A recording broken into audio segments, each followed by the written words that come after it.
Well, thank you so much. It's such a great thrill to be here. As Erin said, we've worked closely with a couple of groups. Any startup, wherever you are in the world, needs help.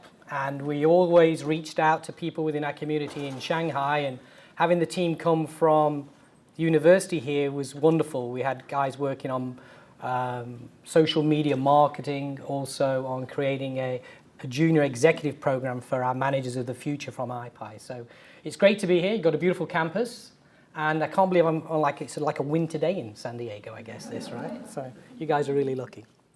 So let me talk a little bit. I'm going to talk a little about iPi, why we're in China, what we did in China, and then talk about my expat experience. What's been really fun when I was asked to do this talk was for me to reflect on what I've learned over the last few years, not only about doing business overseas, but what I learned about myself and my colleagues and culturally. So I'm not going to spend too much time talking about our business model in China. I really want to answer questions you guys may have about being expats, because hopefully we can inspire some of you guys to go overseas. So iPi, iPi basically means Pai Mai is auction.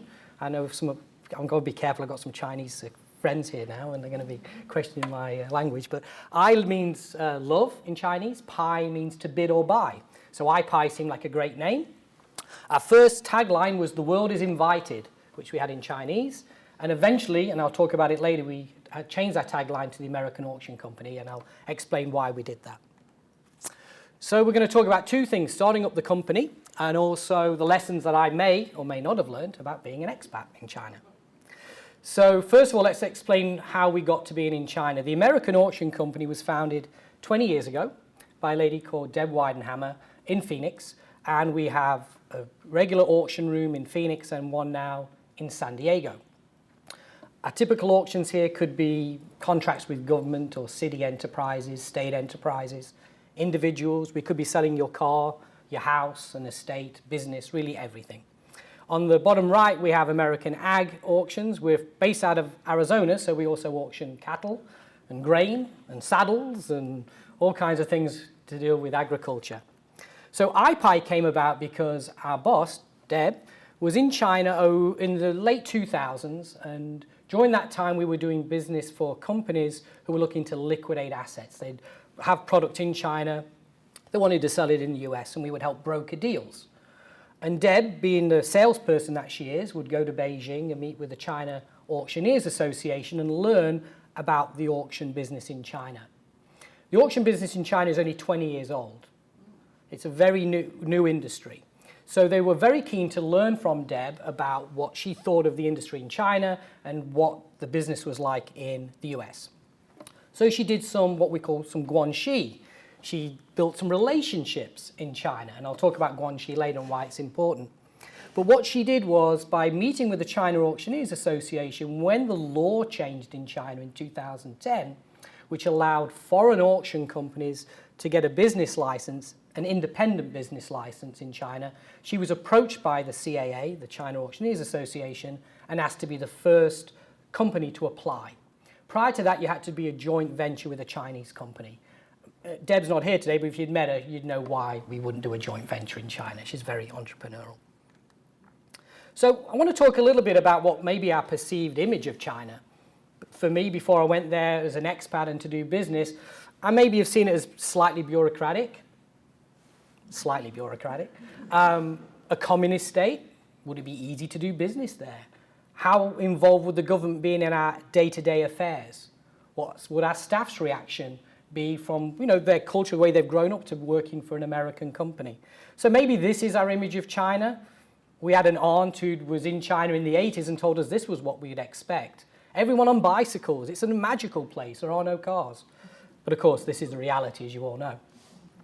Cars are replacing bicycles, although Christy, my wife who's here today, we both were on bicycles the whole time in Shanghai. It was a great way to get around. Well, this is Shanghai in 1990 at the top, and Shanghai in 2010. That just gives you a little idea of the growth that's happened in one large city. It's truly stunning. On the far side of the river, the Hupeng River, is Puxi. And Puxi used to be a few warehouses, a little bit of residential, some fields and farms. Now it looks like downtown Manhattan. It's the business heart of Shanghai. And that's just another image, one of my favorite images of Shanghai. Just kind of gives you an idea. It's a 24/7 city, amazing metropolitan place of over, well, the last estimate was 23 million people. And I think that's fairly conservative. But China's changing. And this is what I talk a lot about when I talk to business groups and chambers of commerce about coming to China. China's really shifting from what our image of an export-driven economy, maybe a low-cost producer, as I say here. I think this is an Apple factory somewhere in the south of China, to really a consumer economy. This is the new reality. The economy has to change because you can't just be an exporter all the time. You've got to have internal consumption to create internal wealth, to grow the country, because expenses are going to grow high within your country and companies are going to go looking for other areas to be manufacturers. So right now, China's becoming quite expensive as a place to make product, and people are looking at Bangladesh and India and parts of Africa to move their manufacturing. So this is the new reality. This is a mall in Shanghai, and this was a picture we took in a mall. I'm sure Louis Vuitton would love to have lines outside their stores anywhere else around the world. This was probably before a holiday, but they could only manage so many people within the store, so they actually are lining up outside to buy luxury products.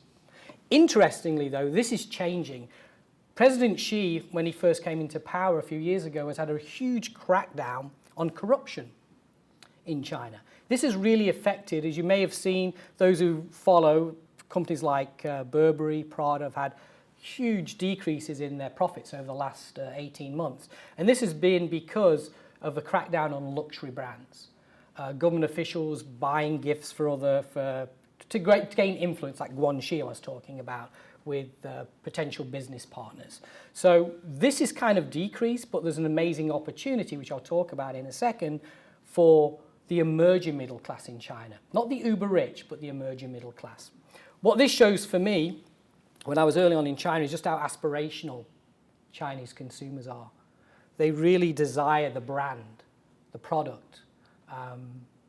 And this for them, and what worked for us really well, was that by tapping into people's desires to own consumer products that were new, well-known and exciting, we could build a business model around that. So I'm not going to bore you with too many statistics, but Chinese statistics always blow me away. Here's just a couple of them. 680 million people have been lifted out of poverty since 1981. It's estimated that the emerging middle class is approximately 300 million people. That's the population of the US. By 2022, just 7 years away, that's expected to double.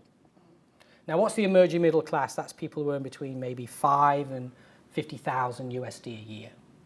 So that's going to double in the next 7 years. So what does that mean for consumer goods, for opportunities for foreign companies? They're vast. It's something we don't need to worry about. The economy may be slowing in China. This is the opportunity for the future.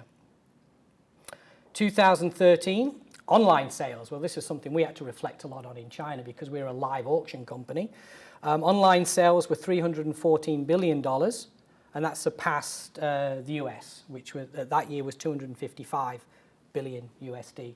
And my last figure, this just happened last week. Is anyone familiar with Singles Day in China? Yeah. It made big news last week. Singles Day was created by Alibaba. Singles Day is meant to be a nice day for single people to go out and treat themselves to a nice meal, but really now it's a shopping day. And on 11/11 every year, Alibaba started this event where you could get great deals on amazing products. So last week, I think within the first hour they did like 8 billion, but by the end of the day they did 14.3 billion US dollars on one website called Taobao or Tmall, depending on which site they were on. So this doesn't include all the different Chinese companies and websites and e-commerce companies that were competing for the business. This is just one. And to give you an idea, Cyber Monday was 1.3 billion last year in the US. So we have to think, as a company, we have to think, well, mobile is obviously hugely important for Chinese consumers. And how do we as a company, a traditional auction company, fit into the China model? So let me tell you a little bit about our auctions in China. So our typical auction in the US I've described to you, it could be pretty boring. And now I come back, actually, they are pretty boring. It's all used things and old products and, you know, old computers from a high school. In China, that business model was never going to work.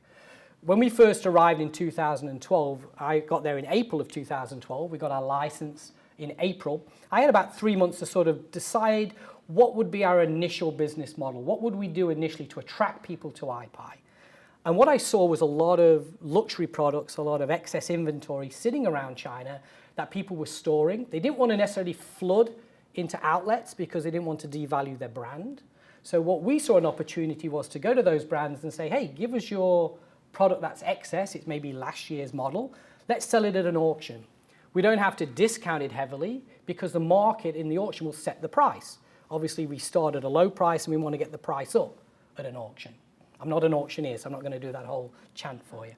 So we saw a real opportunity. We thought it was a great way to build our brand, get some media recognition. What I didn't know is that it actually became our model for the future.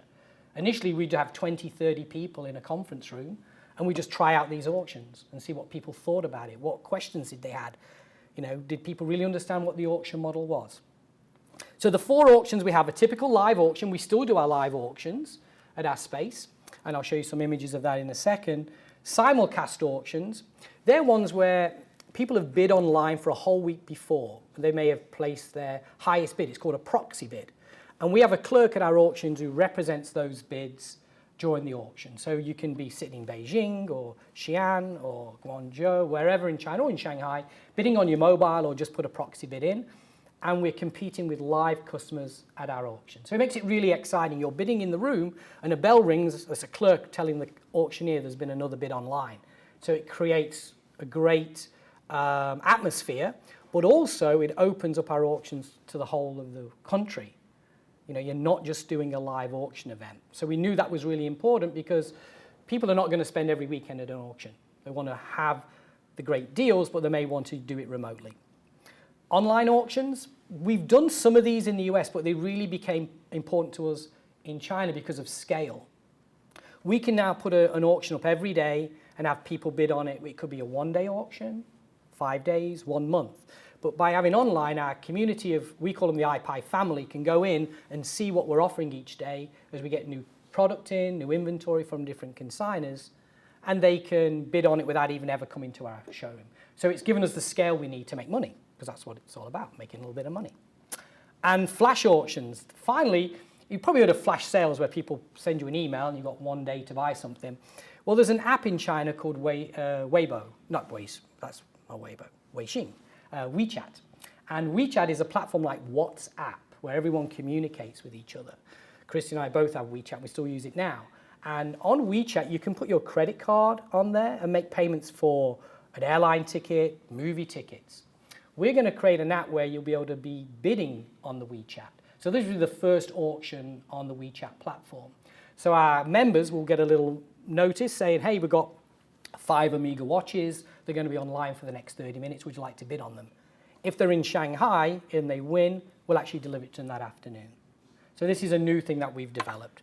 And what do we sell? Well, everything new. As you can see, these are images of new things, from fashion accessories to wines, watches, jewelry. There is nothing used that is sold at iPie. Everything's new consumer products. So importantly, who are our customers? Someone told me the most important thing to do in China is don't do this, do a lot of this, do a lot of listening. Who are your consumers? And we certainly learned that early on. Most of them are going to be new to auctions, so we need to educate them. Here's a funny story for you. One of our first auctions, we had a lady who just kept bidding. She just kept buying things. We're like, wow, this is going to be a great customer. We need to make sure we keep in contact with her. At the end of the auction, she'd won about 6 or 8 things and said, well, I don't like those 3, but I'll take those other 3 with me. Not quite how an auction works. So we decided we need to educate a little bit about how the auction works, what are the rules of the auction. So instead of just reading out our terms and conditions like we do at every auction, we give a little more of an interesting introduction. Have fun raising, shouting, making noise, and what it means when you are a winning bidder, that actually you entered a contract. Our buys are aspirational. As I talked about earlier, they're that emerging middle class. That's who we target. We're not worried about the uber rich. We're after that emerging middle class, people who, probably the first generation, who've had disposable income. Their parents are great savers. Now we have a generation of people who want to buy and aspire to own these products. Totally different to the US, where we get about 5% of ladies coming to our auctions, 65% of female buyers. So our marketing has to totally reflect that. They want us to offer a new shopping experience with recognizable brands and authentic products. What was really interesting early on when we'd reach out and do focus groups and say, hey, what brought you to the auction? What would bring you coming back? Some of the people would say the snacks. The snacks. Well, a bit like the food, maybe that was an enticement for you to come here today. But they'd go to a shopping experience or any other kind of event. There was not snacks or music. We had companies coming in giving free samples of wine and talking about different products. So we always were trying to do new things to entice people to come back. Like every auction, they're looking for great product at great prices. I mean, that's without saying. They're not necessarily going to pay retail for a price at auction. They're looking for a great deal. So one of the jobs that we have to do is work with great consigners to make sure that the product is really great. Most importantly, that it's authentic. Early on in the auction, we'd have everything in cases, showing everyone what the product was, and people get saying, oh, bring the product to me, let me see it. So now we actually have people walk up and down with each lot because people will grab it and check inside to make sure that that handbag is real, that watch isn't a fake, because certainly in China, they know what a fake is. So they really, really want to be sure that the product is real. So making sure it's authentic is very, very important. And it's the reason we only work with genuine brands, companies who really are the distributor, the wholesaler, the retailer, the manufacturer of the product. We don't just get product from anybody. And then the 2 T's at the bottom. One thing I always tell our staff, we've got to make sure our customers always understand that we can be trusted and we can be transparent. Chinese consumers very often feel that they're being tricked, something's being kept from them. And so as an American company, we wanted to emphasize that you can trust us, that we're transparent, because the most important thing for us is that they'll tell their friends about iPie. Building that is so important. So let's talk a little bit about our auctions. This is on the left is the tower that we're in. Now, this might look quite luxurious, and it was. But really, it was a marketing strategy. We rented this space for 3 years because we know we had to, it's called in China giving face, making sure you show outwardly what's so important. And we wanted to bring in consigners, people who give us product, and customers who came to our auctions, the impression that we were this big multinational, a luxurious space, can be totally trusted, we're totally transparent. And we had to build that trust. And as a brand new company, one of the things we did was rent this amazing space to do that. We're now moving into a purpose-built space, which will have warehousing that we need, more sales space, more office space, and we're going to be moving there in December. So hopefully if any of you guys are coming in January into Shanghai, we'll love to see you there and we'll show you the new space. But this really was a marketing tool for us initially. But we had to do things differently. We couldn't expect everyone to find the 33rd floor of a tower. So we went out into malls to do auctions. No one was doing this. So this mall here is called InShop, and what we would do once a month, we would market for an event. People would come, 200 to 300 people. We'd meet all those people and put them in our database, but the mall then had 3 or 4 people who may not necessarily have come to their space that day in their mall and then spending extra time in their stores, at their cafes. So it was a win-win for both of us. So we would go out, this didn't cost us anything other than the staffing of the event, because we'd go out and talk to the malls about how we could help them get some traffic, and we would love to meet some of their customers. And it was a fun event. So marketing is totally different in China. And I want to talk to you just a little bit about what we do. We've never spent any money on a paper ad or a TV because, well, it's too expensive.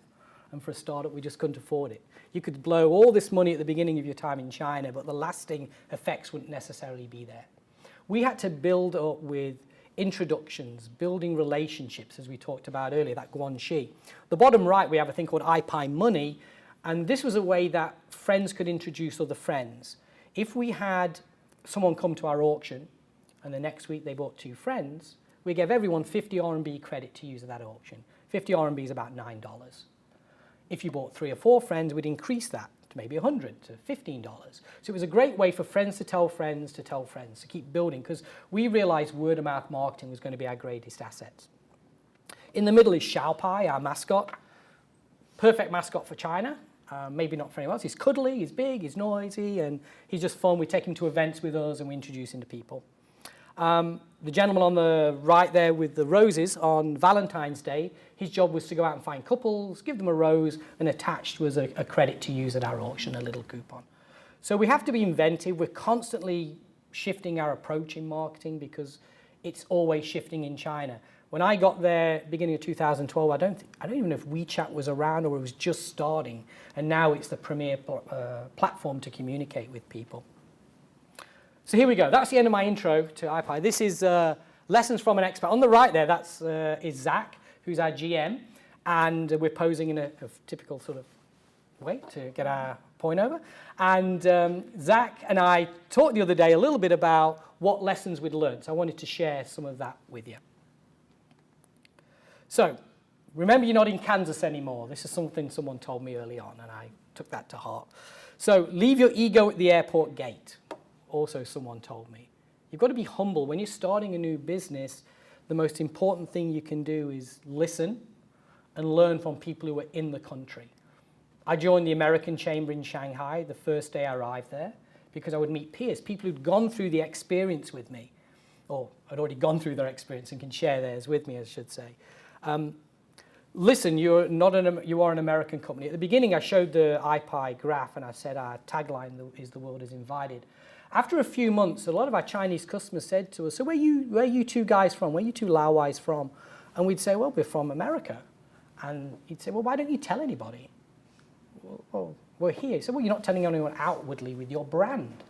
So we thought about this because we hadn't really wanted to push that we were an American company early on. We wanted to be a Chinese auction company that happened to have American owners. Of course, the American was setting us apart, but we didn't want to push the American in anyone's face and offend anybody. So we decided to change our tag to the American Auction Company.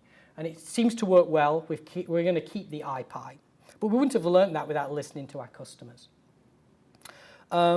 Met with my peers, as I mentioned earlier, by joining groups like AmCham, joining social groups. If you're an expat, it can be quite a lonely affair if you don't reach out to the expat community.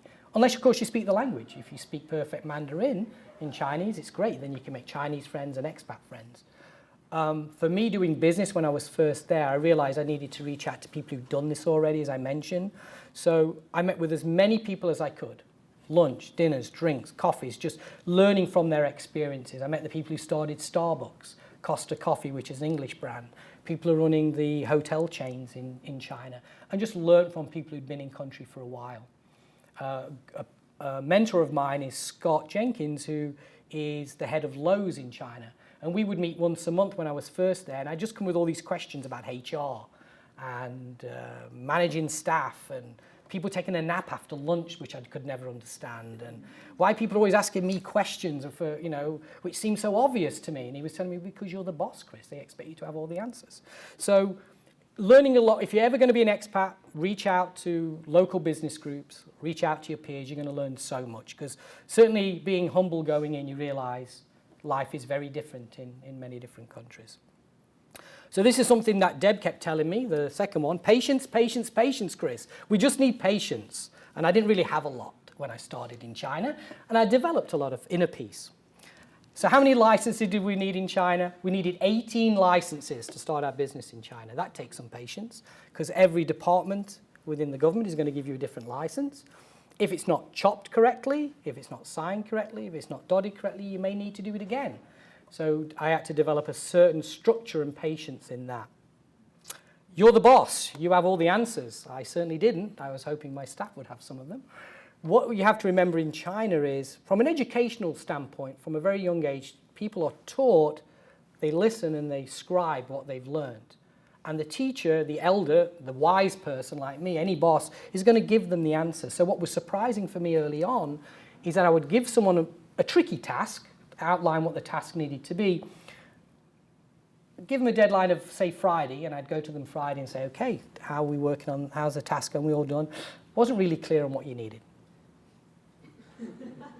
Okay, all right. So that was probably my fault on not being clear. What I realized, I needed to check in after a day or after a couple of days just to see what the progress was. I didn't want anyone to lose face. I don't want to embarrass anyone in China. That's an important lesson I learned very early on. The other thing I realized early on is that you want to empower your staff. If they're going to work for an American company or a foreign company, they're coming there because they want to feel they're working in a different environment. So I was always trying to empower people by, if they came with a problem, it sounds a little cliche, come with 3 solutions. Then we can discuss the solutions. Because if not, you will just be expected to give the answer, and what the boss says is going to be right. So I always have these open-ended conversations with people, trying to extract from them some solutions, which I thought would be important. Customer service, I put here, step aside. Let me tell you why I said that. Zach and I would do customer service. We'd have someone who come to us and say, God, this person's not very happy, or this issue with the product, what do you want us to do with it? And we would give them the answer. We gave them the American answer. What we didn't realize was we should have been really building guanxi. We should be building relationships with our customers. So on one time, this lady came in and she bought a whole bunch of product. And she said, okay, I'm ready to pay, but I want another 100 RMB discount. That's $15. And maybe she'd spent $2,000. And the lady came to me and said, oh, this customer wants an extra $15 off. I said, well, that's not how auctions work. Tell her how the auctions work. And no, we're not going to give her $15 off. Okay. She went back and told her. Oh, boy, did it blow up. Everyone's upset. Oh, you're cheating me. It's all a disaster. So they then go off to Zach and asked him the question. Oh, no, Chris said we can't give 100 RMB off. Will you give? No, that's not what we do. This is how an auction works. What we didn't realize afterwards, we sat around with the staff and said, look, why was that person wanting 100 RMB after they spent 2,000? They said they just wanted face. They just wanted us to recognize the fact they'd asked. Maybe you have to give them a little bit, but really you just don't understand how customer service works in China.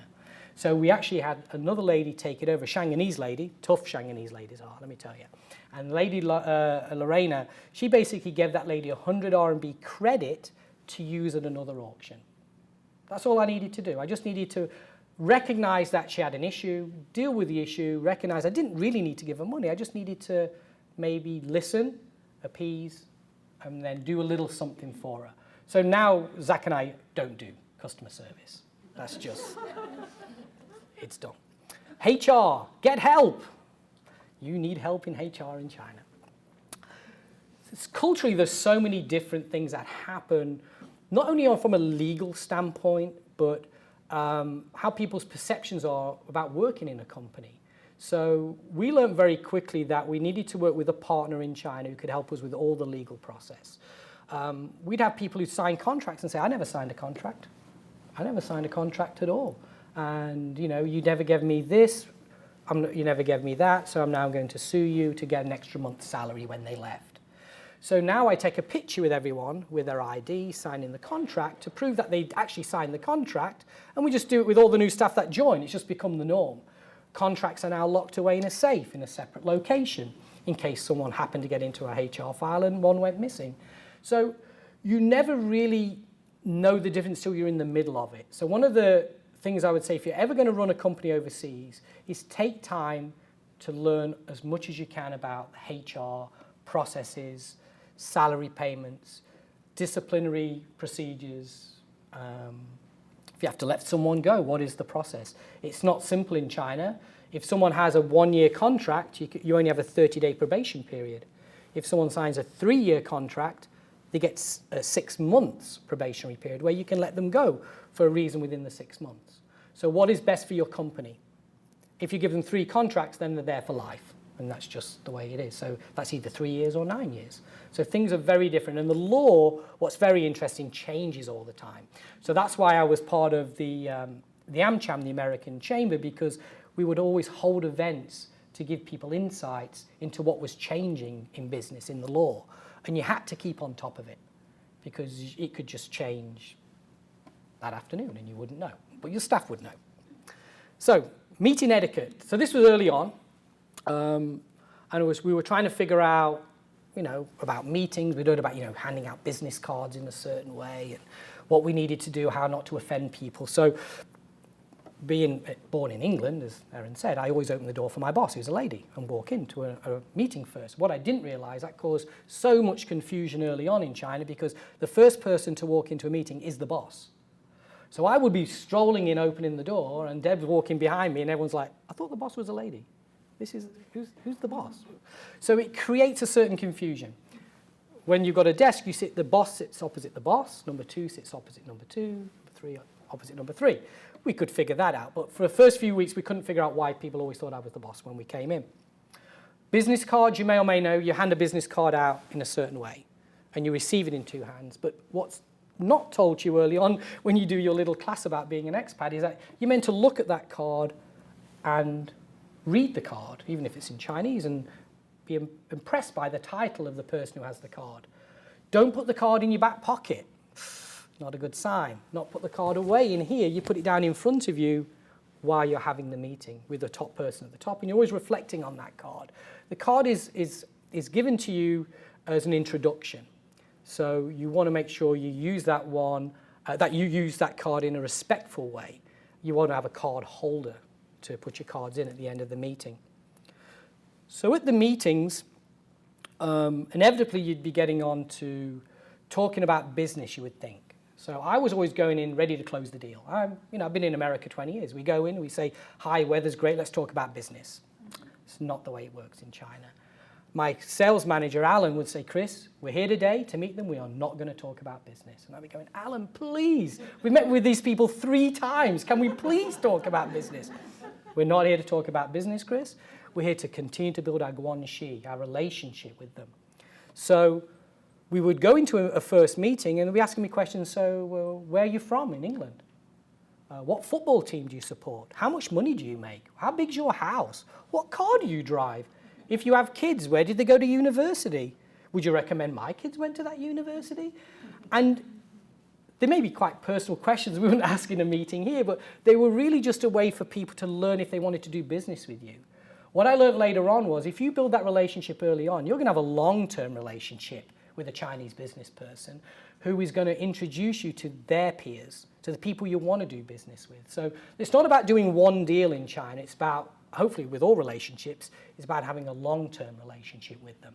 And that was something I learned, a lot of painful lessons early on, because I would sit down and do my big presentation about what we could do for them and we'd never get the contract. Alan would say, well, let's spend 2 or 3 days with them and then maybe we could talk about doing some business. And what was very interesting, Alan would very often get calls and say, oh, we got that contract with Amazon. I say, we did? How? It's like, well, because we've been there 5, 6, 7 times over the last 18 months. We've built the relationship and now they need our help. And the last one I want to talk about is eating and drinking. Well, of course, the food in China is spectacular. Kenny and Erin have been to Shanghai, may have been to some of these banquets, where if you are hosting a dinner, you don't pass the menu around and ask people what they want to pick. You've ordered it all in advance. It's all prepared for the guests. You better order more food than they're going to eat. You never want to offend a Chinese guest by not having enough food, like we finished the food. There's got to be more food than you could possibly eat. And then drinking. For my Chinese friends here, they'll know about baijiu and all that. Having a toast all the time in China is just part of the dinner. So if there's 10 or 12 of us, recently we were at the CAA. When I was leaving, they kindly put on a dinner for me. And there was about 15 people around the table. And of course, everyone wanted to toast with me, which I'm not a big drinker. I'm a pretty small guy. And everyone was coming around and toasting with me. And I was having to knock back this rice wine, this baijiu. It's painful stuff. You may not remember the next day, but it's a really important thing about the Chinese culture. Again, it's, do I like this person socially? What's he like when he gets drunk? It's not about taking advantage of him because everybody's drunk around the table. It's a matter of what do we think of each other? Could we do business together? Are we going to be friends? Do we want a relationship with this person? But I have a tip for you. If you're not a big drinker and you want to get out of the drinking, I've only used this a couple of times, but we were in Xi'an once and I knew it was going to be a bad one if I decided to compete drinking with this guy. I had Alan call, my assistant call the day before and say, Mr. Gibson, so looking forward to our dinner tomorrow night. It's such an important dinner that after dinner he's going to be calling our CEO in America, Deb Weidhammer, immediately to report about the meeting. So he's going to make a couple of toasts with you, but just so you know, he won't be drinking too heavily tonight. And we got out of it. But if I'd said that at the table, I would have caused some offense. Or if I refused a drink, I would have caused offense. The other thing you have to be cautious of course, is what you're eating. For me, I like Chinese food, but sometimes some things would be put in front of me which could be a little bit scary, you know, because someone was maybe in a region trying to impress you with a local delicacy. So my lamb brain in gelatine was the one that kind of knocked me over the edge. So remember, you're not in Kansas anymore. Guanxi, are we doing on time, Erin? We're okay? That's good? Yeah. So guanxi. AmCham member told me it may be the most important thing you need to remember when building a business in China. And I've talked a little bit through the talk today about guanxi, and I'm sure every culture has something similar. So learning what that is, the thing that isn't going to just get you that first meeting, but build the long-term relationships is really, really important. It's going to be different for every country. So, Learn, grow, and mentor. Let me just talk a little bit about maybe the things if you're planning to be an expat or aspire to be an expat. What maybe some of the things you could learn or want to learn? Maybe it's language. That wasn't mine. Mandarin was just, I just was struggling so much. Christy, my wife, actually passed a couple of levels of Mandarin. For me, I can get a taxi home, I can do a greeting, I can order food, but that just wasn't for me. But if you're going to be an expat overseas, the language is one of the things that would be such an advantage. If you do basic Chinese now, Mandarin now, and you went to China and you have the opportunity to work in that environment, just think how you could just grow your language. Zach, my colleague, before he joined us at IPI, he was in Hong Kong, moved to China. He went on an immersion for 3 months in a small western city in China to get the very basics down in Mandarin. After 3 months, he came back and has a basic skill that he can just add to his vocabulary all the time. So if you want to learn language, of course, being an expat is a wonderful opportunity to do that. To manage an international staff, a great challenge. For me, the most rewarding part of being in China was managing the staff and seeing them grow. But also identify the valuable skills for your career. These might be lessons or goals that you might set yourself for when you're returning to the US. What would you identify as being, if you're an engineer, what skills could you learn at the factory in China that you could then take back to the US? What best business practices? Not just what you can bring from the US, because that's expected by your company, I guess, but what could you bring back? What are you going to learn about yourself and your company and the company culture? Is this a lifestyle you want? Well, I've been an expat, well, I say I've been an expat 3 times. Once when I came from the UK to the US, when we went to China, and then coming back home. After 3 or 4 years of being in China, you begin to feel a little bit like an expat all over again, learning what's been happening here, what are the norms again, what's your company's culture like now. So you're away from family and friends. That's the biggest part. You may see them once a year. Nowadays, 20 years ago, we didn't have Skype when I first moved here. Now I can communicate with nieces and nephews via Skype and family all the time. How does your company view the returning expat? I'm not going to name names, but there's a couple of people who've gone back after spending some time in China. These are people I know from Shanghai, who the company culture has totally changed. They were totally autonomous in China. They could do whatever they wanted. They just got on with their work. Their bosses came out 2 or 3 times a year, checked on what these these are high-level executives. They go back to the US, and now the culture's changed in the company. They're a little more micromanaged. In China, you might work 6 o'clock in the morning to make your calls to the US, and then you're making calls in the evening back to the US. So you've got to be the culture in the US might be 9 to 5. And you're thinking, well, I'm going to do my work at home tonight.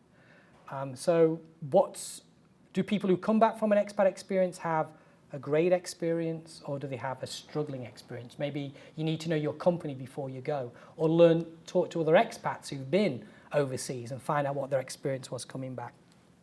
Cultural challenges can be numerous, from not being able to read signs, to how you hold your chopsticks, to, really anything. That could be anything in any culture.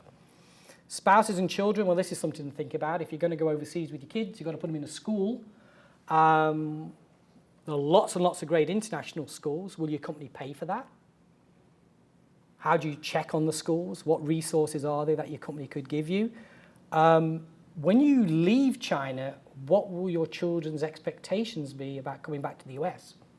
I know a couple of people who've been out there 8 to 10 years, and their kids are 14, 15, 16. They're really nervous about what will their experience be coming back. They're leaving all these friends. They've grown up in China.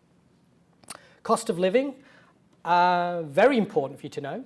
Shanghai is, well, San Diego's expensive, good Lord, but Shanghai is kind of similar. We had a 1,000 square foot apartment, paid $1,800, $1,900. In just a regular place, we knew people who paid $5,000, $6,000 in Hong Kong for an apartment. So if you're going to get an expat assignment, you want to make sure your company looks after you with a real package. Healthcare, flights home, accommodation, children, having local healthcare, and also children for schooling. These are all things you really need to consider. Last thing I want to just talk about is learning and mentoring.